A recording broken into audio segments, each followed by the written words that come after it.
তারেক রহমান সাহেব সবাইকে নিয়ে এক্সেপ্ট জামাত সবাইকে নিয়ে তিনি সরকার গঠন করতে চাচ্ছেন, তরুণরা সহ, আপনাদেরও সহ সবাইকে নিয়ে। আপনারা ইলেকশনটা নিয়ে চিন্তা ভাবনা কি? আলটিমেটলি আমাদের যেটা চিন্তা, আমরা এটা ফ্র্যাঙ্কলি বলেছি যে পুরানো দলগুলোর সাথে জোটবদ্ধ হওয়ার আমাদের খুব বেশি আগ্রহটা কম।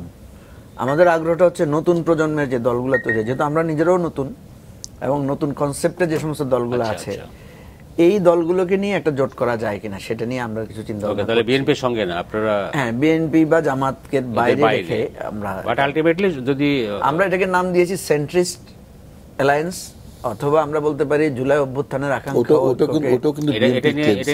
এনসিপির চিন্তা কি? আমার আসলে নমিনেশন দেয় নাই।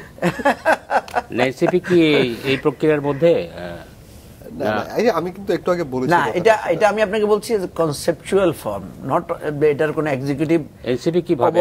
একবার আমি শুনেছিলাম নাহিদ ইসলাম বলেছিলেন যে আমরা কোনো জোটে যাব না, আমরা আমাদের রাজনীতি নিয়ে এগিয়ে যাবো, এরকম। দেখেন, আমরা একটু আগে যে কথাটা বললাম, আমাদের কিন্তু সকল রাজনৈতিক দলের সাথে যোগাযোগ আছে, আর আমরা তো আমাদের মতন করে একটা রাজনীতি করতে চাই। এটা এই জুলাই সনদ নিয়ে কিন্তু সেটা একদম স্পষ্ট হয়ে গেছে। আমরা যে কোনো দলের সাথে, কোনো দল আমাদের মুরব্বী বা কোনো দলের অমুক দলের বি টিম সি টিম, এই যে কথাগুলো বাজারে ছিল, এটা কিন্তু পুরোটাই আমরা এই জুলাই সনদ নিয়ে আমাদের যে অবস্থান, সে অবস্থান একদম স্পষ্ট হয়ে গেছে।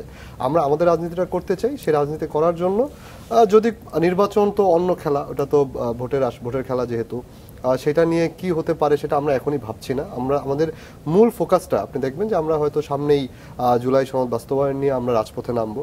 আমাদের মূল ফোকাসটাই সংস্কার কেন্দ্রিক এবং জুলাই সনদ কেন্দ্রিক। আমরা কিন্তু একটা কথা বারবার বলেছি যে ধরেন আমরা যদি একটা আসনও না পাই সামনে নির্বাচনে, আমরা রাজনীতি করে যাব। আমরা আমাদের গণপরিষদের দাবি, আমরা আমাদের নতুন সংবিধানের দাবি, এটা আমাদের রাজনৈতিক লড়াই, এটা আমরা চালায় যাব শেষ পর্যন্ত।